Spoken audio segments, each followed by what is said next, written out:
1 of the Penal Code Act, Chapter 128, which defines the offense of murder, provides that any person who with malice aforethought causes the death of another person by an unlawful act or omission commits murder.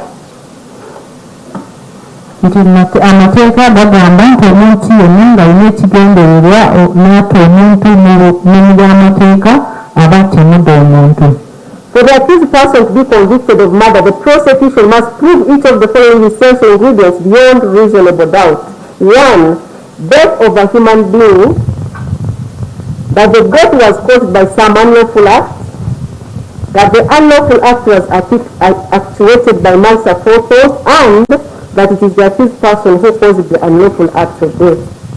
Nti olwali lirina okuleeta obujulizi okukakasa nti mu butuufu waliwo okufa, nti akufa okwo kwali kumenya amateeka, nti ate okufa okwo nti yakukola yali alina ekigendererwa, era abalina okuleeta obujulizi nga bulaga nti omuntu ali mu kooti yeewaza emisango gino. I will discuss all the 4 counts together because they are supported by the same evidence. However, the third ingredient of the unlawful act being actuated by malice aforethought shall be addressed last. Nti emisango gyonna ajja kugyogerako omulundi gumu okuggyako ekigendererwa kyagenda okwogerako kyokka nga kyawukanye n'ebiri. And I will do it last. Kyagenda okusenjayo. Death of a human being or human beings. Death may be proved by production of a postmortem report or evidence of witnesses who state that they knew the deceased and attended the burial, also the dead body. And in the instant case, the fact that the infants Eteku, Gideon, Keisha, Ageesigika, or Tim, Ignatius, Seriang, and Rebecca Ryan are dead is not in dispute. And in proof of this, the prosecution adduced the evidence of Dr. Katongole Abdul, who performed the postmortem examinations on the bodies of the 4 children, and he confirmed that they were dead. The parents of these children, namely Okello Stella is the mother of Eteku Gideon, Komakech Marvin is the father of Keisha, and Bazia Lawrence is the father of Seriang, and Okurutu Simon is the father of Ryan Odeke. They all confirmed that their children died and they were buried. Basobola okulabira ku bbaluwa omusawo gy'awandiika ng'amaze okukebera emirambo obujulizi bw'abantu abaali bamenye abantu bano ate ne babaziika ogamba nti Eteku, Keisha, Seriang ne Odeke okufa kwabwe tegana tebakuwakanya kubanga omusawo gwe bayita Katongole yakola lipooti ng'akakasa nti abaana bano baafa. Ate n'abazadde b'abaana bonna bajja ne bawa obujulizi ne bakakasa nti abaana bano baafa. Also, the evidence of one of the caretakers, Miss Namteri Bibi, and the coordinator of the center, Miss Anita Goye, who were the eyewitnesses to the attack on the children that resulted in their death, also confirmed that they are dead. And the prosecution also adduced the evidence of the divisional CID officer Kabalagala called Esra James. He testified as PW 15, and the Teams of Crimes officer he testified as PW 14. They testified that they saw the bodies of the 4 children. Nti Fiddi ne Aniti waliwo nga balaba omuwawabiro ng'asala abaana abo ne kibaviirako okufa era bajja mu kooti ne bakakasa nti abaana bali bafudde.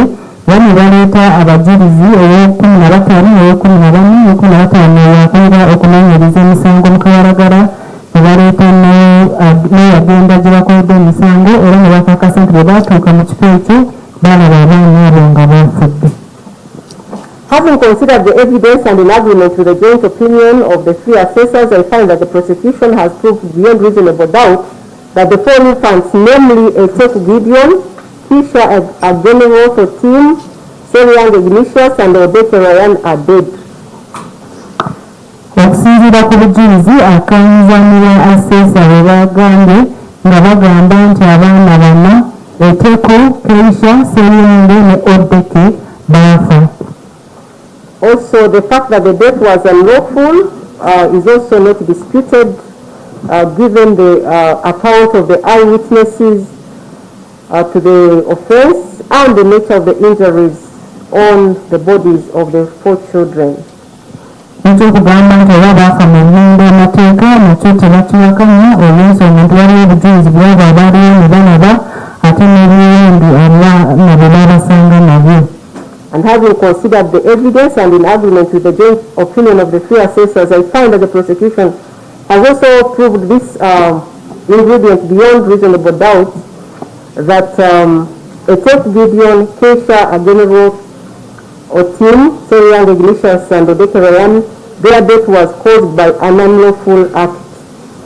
N'olwekyo Oweekitiibwa Omulamuzi akanyiizanira assessor bwe baamuwabula nga bagamba nti Eteku, Keisha, Seriyange ne Odeke nti okufa kwabwe kwali kumenya amateeka, n'olwekyo obujulizi bumala okulaga nti mu butuufu abaana bano baafa mu bumenyi bw'amateeka.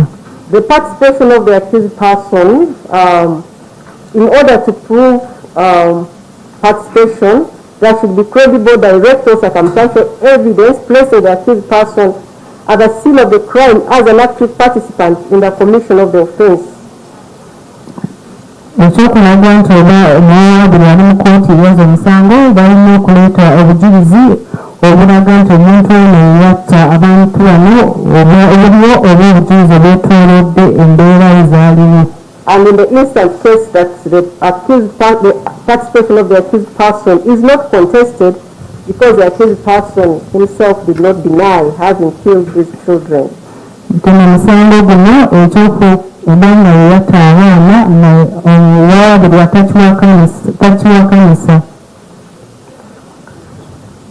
I will proceed to also to look at the evidence that the prosecution produced to support the fact that it was the accused person who killed these 4 children. The offense occurred in broad daylight, specifically at 11 a.m. or thereabouts. The accounts of the eyewitnesses to the crime, namely Miss Phoebe Namteri and Miss Annette Odong Agoye, the caretaker and coordinator respectively, revealed that the accused person with whom they had just been interacting in the office of Miss Annette was seen gruesomely and brutally cutting the 4 children with a sharp knife, which he threw out of the chain link fence upon seeing the first responders to the scene. Ekikooti egenda kutunula obujulizi obudde olwali bye bwaleeta era n'agamba nti ebintu bino byaliwo emisana zaali ssaawa 5 ez'ekumakya ng'ate waliwo abajulizi abaaliwo ne balaba nga Phoebe ne Annette ne bakolera essomero eryo. Te ne bagamba nti omwawabula baali boogera naye era nga yali yakafuluma era ne bamulaba nga asala abaana abo oluvannyuma n'asuula akambe gate. The prosecution further adduced the evidence of the scenes of crimes officer, Mr. Mutaka Jim, his PW14, and SRF James, the lead investigator, PW15, who testified the effect that they responded and went to the center, which they referred to as the primary scene, and they found that the accused person had already been arrested by the first responders and was being kept in the guardhouse to keep him away from the angry mob that wanted to lynch him. PW15 SRF James then rearrested him and took him to Kabalagala police station. Nti baleeta omujulizi ow'okumunabana ng'eyagenda mu bifo gye bakkirizzaamu emisango bamuyita Mutaka Jim, naye baleeta n'omujulizi ow'okumunabataano ng'eyakolera ebyokunoonyereza emisango ku poliisi y'e Kabalagala, era nti badduka ne batuuka mu kifo ekyo. Bwe batuuka ne basanga omwawabulwa baali bamaze okumukwata nga bamuterese mu kayumba k'omukuumi nga bamutaasa ku bantu abaali baagala kumukuba, era oluvannyuma omujulizi wa 15 n'addamu n'amukwata n'amutwala ku poliisi. The prosecution also adduced forensic evidence that implicates the accused person by placing him at the scene of the crime, namely the evidence of AIP Odongo Emmanuel. He's a CCTV analyst, and he testified that police CCTV cameras on the roads and some private CCTV cameras showed that a motor vehicle RAV4 was seen being driven from Chanja, where the accused person was residing, through Nakawa until it reached Renewal Circle in Gara, where it was captured by the private camera of Renewal Circle on 1st April 2026. Baleeta obujulizi obulala obw'abakakensa ne baleeta omusirikale gwe bayita AIP Odongo Emmanuel ng'ono yeekebeza CCTV kamera oba kamera ez'obukubo era n'agamba nti mu kwekebeja yalaba emmotoka ekika kya RAV4 nga baagivuga kuva e Chanja bayita Nakawa ne batuuka ku Renewal Circle era ne kamera yaako Renewal Circle n'emukwata nga lumu ogwokuna 2026. And this Cortex division noticed that the Renewal Circle, which is part of the Gaba Community Church Complex, is directly behind the center. Ate kooti eraba nti Renewal Circle nayo eri kumpi ne kanisa ya Gaba Community Church ate eri kumpi n'essomero lino. Upon parking the motor vehicle in the parking yard of the Renewal Circle, the accused person was seen alighting from the vehicle and walking towards the center. This corroborates the evidence of PW6 Miss Phoebe, who testified that the accused person had come to the center on the 1st of April 2026 and had approached the gate of the center on foot. The accused person remained at the gate from where he had a conversation with PW6 regarding the requirements for enrolling his child at the center. Nti era bagamba nti byapakinga ku Renewal Circle yatambula n'agenda ku ssomero eryo era kino kyongereza ku bujulizi bwa Phoebe eyagamba nti ng'alimu ogwokuna 2026 nga n'awandiba yatambulitse ebigere n'atuuka ku geeti era ne boogera wamu ng'amubuuza biki byali byetaagisa okuleeta omwana. The CCTV analysis report also revealed the accused person being ridden on a border on the day of the incident, 2nd April 2026, at about 10:16:13. That is 10 o'clock, 16 minutes after 10 and 13 seconds. And he was carrying a black backpack. Nti era alipooti eyo eyazi kamera egamba nti omwalabira baamulaba ku lunaku olwo lwennyini ng'ali ku booda ng'azaali ssaawa 4:16 n'ebisekendizi 13 yali yeetisse akasawo akaddugavu akasawo ak'okumugongo. While in court, the witness who was PW13 played the footage and the images which clearly confirmed the movement of the motor vehicle on the 1st of April 2026 and the border carrying the accused person on 2nd April 2026. Era bwe baleeta ezikamera ezo ne baziraga kooti omujulizi ow'okumunasatu yaziteeta ne bakakasa engeri emmotoka ekika kya RAV4 yatambulamu ng'alimu ogwokuna 2026 era ne balaga ne boda bwe yatambula ng'emuleese nga 2 ogwokuna 2026. Whereas the defense counsel during his submissions claimed that the images were not clear, it is not true because the accused person could be clearly identified when he alighted the vehicle at Renewal Circle on 1st April 2026 and also while on a border on 2nd of April 2026. Nti obudde olwababiri abaleeya bagamba nti ebifaananyi byali tebirabika bulungi naye bali si batuufu kubanga baamulaba bulungi ne bamutegereza bwe yapaakinga ku Renewal Circle ogwokuna 2026 era ne baddamu ne bamulaba ng'ali ku booda nga 2 ogwokuna 2026. The prosecution had earlier adduced the evidence of PW8 is called Hashim Juma, one of the directors of Trip Car Rental Uganda, who testified that the motor vehicle belongs to his company and the accused had hired it from him to be used on the 1st and 2nd of April 2026 on self-drive. nti baleeta omujulizi ow'omunaana nga bamuyita Hashim Juma. Ono yali yapangisa omuwaabira emmotoka ekika kya wakfu yali yakozesebwa nga lumu n'ennaku z'emyezi 2 ogwokuna 2026 nga yali agenda gyevugira. However, the accused person used the motor vehicle only on 1st April 2026 because it got mechanical defects. This testimony was corroborated by the CCTV evidence where the accused person was seen in the footage of 1st April 2026 pushing the vehicle at Shell Kitgum House, Ginger Road at 2 p.m. with the assistance of the staff of Shell.